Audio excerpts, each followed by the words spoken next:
Hello மக்களே வணக்கம். கொஞ்சங்கீரங்கல இருந்து நிறைய பேசுறேன். தினம் ஒரு தகவல்ல நம்ம பள்ளிக்கூட சார்ந்த விஷயங்கள்ல இப்போ வந்து ரீசன்ட் டேஸ்ல பேசிட்டு இருக்கோம். இன்னைக்கு அரசு பள்ளியில படிச்சு உயர்கல்விக்கு போகக்கூடிய மாணவர்களுக்கு ஒரு வழிகாட்டுதலா இந்த வீடியோ இருக்கும். அதே மாதிரி அரசு பள்ளியில இருக்கிற நல திட்டங்கள் நீங்க வந்து இப்போ பள்ளிக்கூடத்துல அட்மிஷன் போடணும் அப்படின்னு யோசிச்சுட்டு இருக்கோங்க. இந்த வீடியோவை பாருங்க. அரசு பள்ளி உங்களுக்கு வந்து பெஸ்ட் சாய்ஸா இருக்கும்னு நான் சொல்றேன். ஸோ உங்க ஃப்ரெண்ட்ஸ் ஆர் ஃபேமிலியில அட்மிஷன் போறதுக்காக வெயிட் பண்ணாலும் இந்த வீடியோ ஷேர் பண்ணுங்க. அதே மாதிரி +2 முடிச்சுட்டு அடுத்து என்ன பண்றது அப்படின்னு இருக்கவங்களுக்கும் இந்த வீடியோ ஷேர் பண்ணுங்க. முக்கியமா அரசு பள்ளியில படிச்சவங்களுக்கு அனுப்பிச்சு விடுங்க. அவங்களுக்கு ரொம்பவே ஹெல்ப்ஃபுல்லா இருக்கும். ஏன்னா இந்த இன்ஃபர்மேஷன் எல்லாருக்கும் தெரியுமான்னு தெரியல. சோ நம்ம பார்ப்போம். அதாவது அரசு பள்ளியில 12ஆம் வகுப்பு 6வதுல இருந்து 12ஆம் வகுப்பு வரை படித்து முடித்தவங்களுக்கு உயர்கல்வி போகும்போது ஒரு 3 திட்டங்களை அனௌன்ஸ் பண்ணியிருக்காங்க. அதுல பாத்தீங்கன்னா பெண் பிள்ளைகளுக்கு புதுமை பெண் திட்டம் +2 முடிச்சுட்டு அவங்க உயர்கல்விக்கு போகும்போது மாதந்தோறும் 1000 ரூபாய், அவங்க உயர்கல்வி முடிக்கிற வரையும் 1000 ரூபாய் வந்துட்டு இருக்கும். அதே மாதிரி ஆண் பிள்ளைகளுக்கு தமிழ் புதல்வன் திட்டத்துல 1000 மாதந்தோறும் கொடுத்துட்டு இருக்காங்க, அவங்க உயர்கல்வி முடிக்கிற வரையும். அதே மாதிரி ப்ரொஃபஷனல் கோர்சஸ் அப்படின்னு சொல்லுவாங்க. இந்த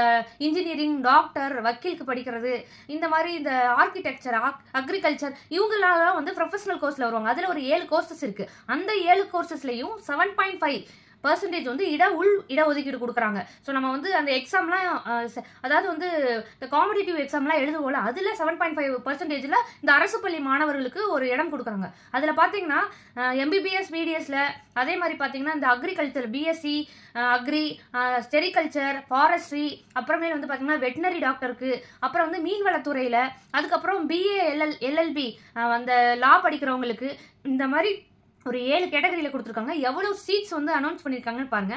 இப்போ இந்த வருஷம் +2 எழுதினவங்க கிட்டத்தட்ட 8,50,000 பேர் எக்ஸாம் எழுதிருக்காங்க. அதுல அரசு பள்ளியில படிச்சவங்க மட்டும் பாத்தீங்கன்னா ஒரு 4,36,000 பேர் படிச்சிருக்காங்க. அவங்களுக்கான வாய்ப்புகள் தான். ஸோ இப்போ இந்த 7.5ல வந்து ஒருத்தவங்க செலக்ட் ஆகி உழுக்க போறாங்கன்னா, ஒரு MBBSஓ ஒரு BTechஓ படிக்கிறாங்கன்னு வச்சுக்கோங்க, 7.5ல அதுல காலேஜுக்கு ஃபீஸ் கட்டுறோம், அது மாதிரி ஹாஸ்டல் ஃபீ எல்லாமே ஃப்ரீ. அது இல்லாம இன்னொரு விஷயம் என்னன்னா, இந்த 7.5%ல உழுக்க போறவங்களுக்கு இது எல்லாத்தையும் ஃப்ரீயாவும் கொடுத்து அந்த மாதம் 1000 ரூபாய் உதவித்தொகையும் அவங்களுக்கு கட்டாயம் வழங்கப்படும் சொல்லியிருக்காங்க. ஸோ படிக்கும் போதே அவங்க நிறைய காசு சம்பாதிக்கலாங்க.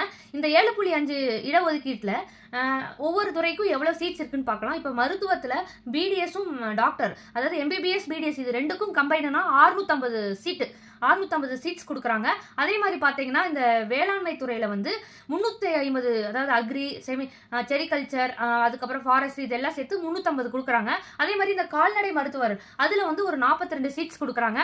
அதே மாதிரி பார்த்தீங்கன்னா இந்த BA லா இருக்குல்ல, அதுல வந்து பார்த்தீங்கன்னா ஒரு 186 சீட்ஸ் கொடுக்குறாங்க. இன்ஜினியரிங் சைடு பார்த்தீங்கன்னா இன்ஜினியரிங் BTech, அதாவது பேச்சுலர் ஆஃப் டெக்னாலஜி, அதுக்கப்புறம் வந்து பேச்சுலர் ஆஃப் இன்ஜினியரிங், இதில் வந்து 11,000 சீட்ஸ் கொடுக்குறாங்க. மொத்தமாக இதை கவுண்ட் பண்ணி பார்த்தா ஒரு 12,000 சீட்டுகள் வந்து இந்த 7.5 இடஒதுக்கீட்டில் கொடுக்குறாங்க. ஸோ இந்த இடஒதுக்கீட்டில் இதில் படிக்கிற மாணவர்களுக்கு வேலை வாய்ப்புகளும் நல்லா அவங்க அமைச்சு கொடுக்குறாங்க. அது இல்லாமல் எல்லாமே ஃபுல் ஃப்ரீ படிக்கலாம். ஸோ நீங்கள் வந்து அரசு பள்ளியில் படித்து உயர்கல்வி போகிறவங்க இந்த சாய்ஸ் நீங்கள் வந்து இதுக்கு வந்து எப்படி எலிஜிபிள் ஆகுறது அப்படின்னு கேட்டிங்கன்னா, உங்களோட முதன்மை அதாவது இப்போ நீங்க பிசிக்ஸ், கெமிஸ்ட்ரி, பயாலஜியோ இல்ல லா படிக்கிறதுக்கு இந்த அக்கௌண்ட்ஸ், காமர்ஸ் இந்த மாதிரி படிச்சிருந்தாலும் உங்களோட முதன்மை, அதாவது மேஜர் சப்ஜெக்ட்னு சொல்லுவாங்கல்ல, அதுல வந்து 75% மார்க் எடுக்கிறவங்க இந்த கேட்டகரியில 7.5 விழுக்காட்டுக்குள்ள வரலாம். ஸோ இதுதாங்க அவங்க கொடுத்துருக்க கேட்டகரி. ஸோ நீங்க ரிசல்ட் வந்ததுக்கு அப்புறம் உங்களோட பெர்சன்டேஜ் வந்து 75% மேல உங்களோட மெயின், அதாவது கோர் சப்ஜெக்ட்ல இருந்துச்சுன்னா நீங்க இதுக்கு எலிஜிபிள். இதுல நீங்க எந்த கோர்ஸ் வேணாலும் செலக்ட் பண்ணி நீங்க வந்து ஜாயின் பண்ணிக்கலாம். முழுக்க தமிழக அரசு வந்து அதுக்கான